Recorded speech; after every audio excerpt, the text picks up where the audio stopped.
Hey everybody, my name is LaPrecious and welcome to my channel. Let's talk with LaPrecious. So today I'm going to be talking about Kevin Samuels and Derrick Jaxn.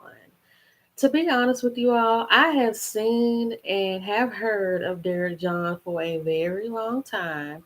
And Kevin Samuels, I've only heard of him when he told that one girl that he was talking to in the FaceTime or the video chat conversation how she wasn't attractive enough or may not have been on the physical attraction level of the type of men that she was going after in order for her to date the type of men that she wanted to date.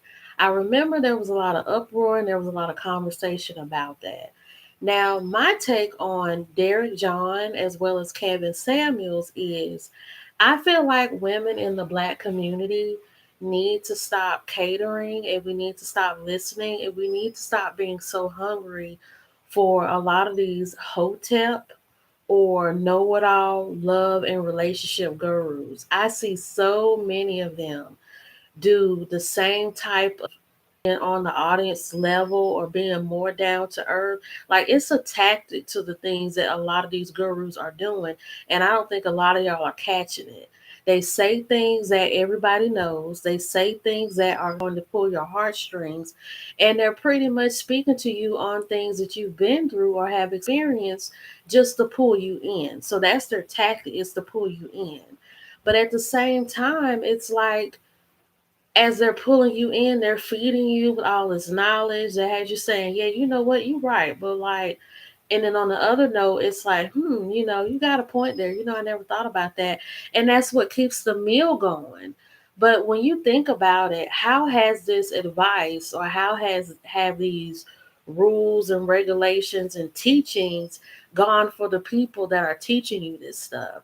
Because 9 times out of 10, these relationship gurus don't show you pictures of who they're dating. They never show pictures of their kids. They never show pictures of their wives or husbands. And they're always preaching to you and teaching to you about how you need to let this man go, how you need to let this woman go, how you need to let them approach you, how you need to approach them, how you need to talk to them, how you need to let them talk to you. But we never see them practicing what they preach. And this is really sad, especially in the black community when you constantly have black gurus or other black motivational speakers and whatnot rip off the black community by using that down to earth, I'm real, I'm hood, I'm ghetto, or I know where you're coming from tactic to feed us all this stuff we already know and then feed us with more stuff that we've never known. But at the same time, all it's doing is getting us to buy your books, come to your conferences, which cost hundreds of dollars, tune into your YouTube channels, tune into your podcasts and IG lives and stuff, and it's not getting us anywhere. And to be honest, y'all know better than the pastors and the first ladies that be doing the same thing on Sundays at churches with the brunches and the conferences and the the book clubs and stuff. I'm like, I feel like if you guys are really going to teach and are really going to speak to us, at least be progressive and a good example within your own relationship in your own household before you try to come and teach us anything. Because I'm really sick and tired of seeing other black people in the black community cater, and not so much as cater but pander to black people within the black community, knowing that we want to know about relationships, we want to get better at relationships, and we pretty much want to be the best that we can be. Or they always like to use celebrities as examples, be the next Michelle and Obama, Sweetie and Quavo. Since they done broke up, we know not to be that. And back in the day, we want to be the next Will and Jada, and that's come to realization that we don't want that either, unless open relationships is more of your thing. The next Kamora Simmons and Russell Simmons, but they've now divorced. And and it's like we always use superficial things and we always use bad examples in order to teach us, or other people in our community always want to use things that are so superficial and out of touch to teach us. And I hate to say it, but in the black community, we have a really bad job of using bad examples as a way of teaching us how to grow and how to be better and how to prosper.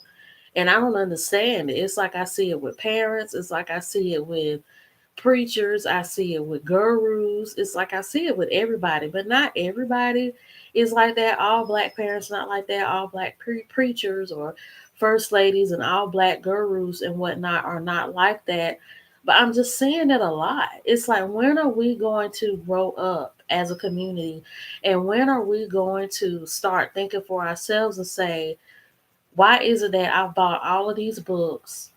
I have listened to all these podcasts and I've written all these journal entries and I've done so much, and I'm still in the same place I was 2, 3 years ago.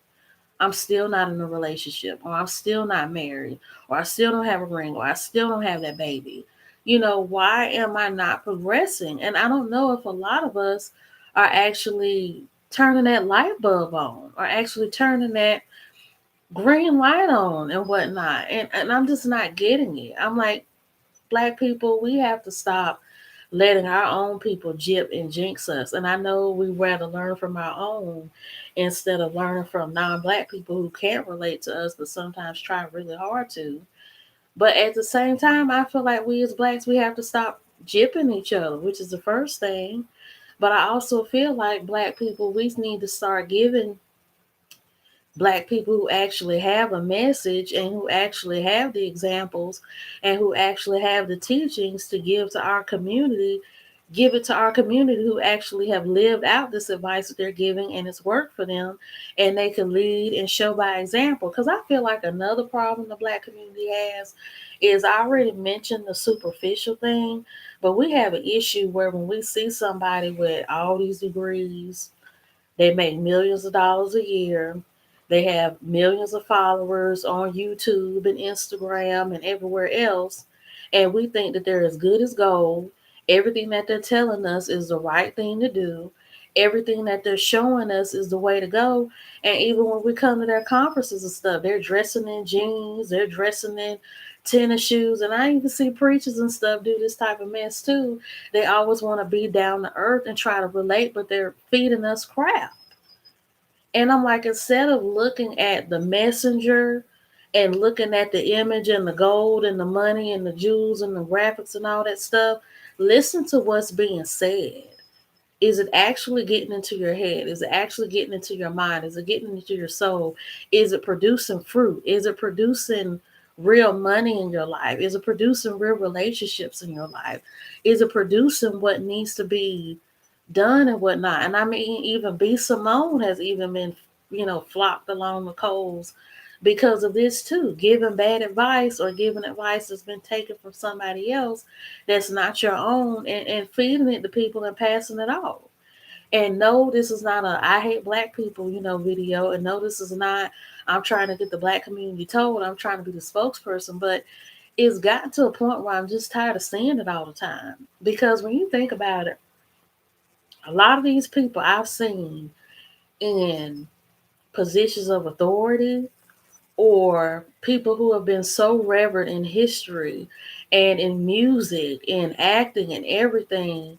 Yes, we all fall short. Yes, we all make mistakes. But haven't y'all ever thought that some of these people that we put so high on pedestals are always going to jail for being pedophiles? They're always getting found out for money laundering. They're always getting found out for raping and sexually abusing women or children. Or they're somehow always getting caught in some type of cheating scandal with their wives. Or they're always getting caught for stealing things that's not their own. That needs to be teaching us that we need to go after what's real and what's rare instead of what's popular and what's common. Because this popularity stuff and this popularity mindset of, oh, I gotta be like the dude that got 1 million followers, or I gotta be like the dude that got like 80,000 subscribers on YouTube, or I gotta be like the girl that got 1 million likes on her page, or 1 million followers on Instagram, or like 1 million subscribers on TikTok and whatnot. That's how you do it. That's how you get it popping. She know. What do you know? You only got 500 and so subscribers. You don't know nothing. What do you know? You only got 200 followers on Instagram. And y'all know we do this as a community.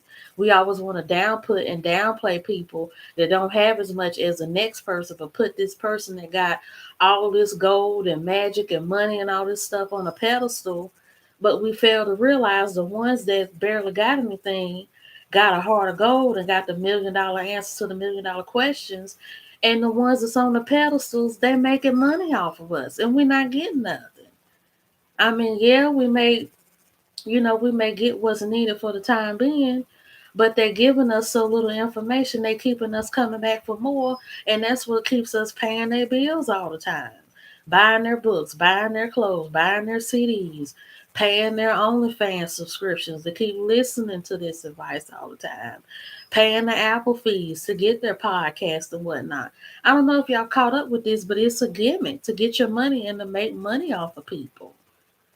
So I feel like if we really want to be empowered and really be innovative, we got to do better with who we give our ears to and who we give our time to. Because, and I'm not even, and I'm going to show a little bit of sympathy, but it is a sad case with Black people and relationships, especially with romantic relationships between the Black woman and the Black man.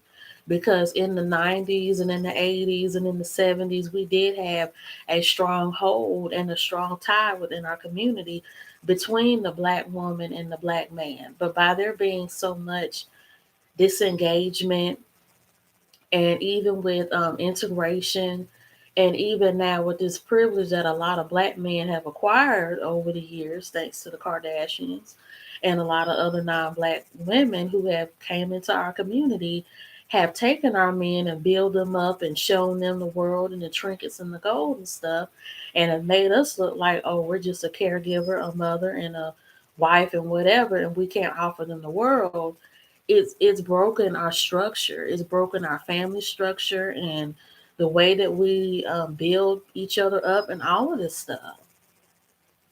And so the only thing that I could say about this is to just be careful, be wise, and to be careful as to who you give your money to, who you give your dollars to, because at the end of the day, a lot of these quote unquote Black people, these quote unquote Black gurus and Black love teachers and all of that, they're only pandering to people in the Black community because it's a trend now to be pro Black.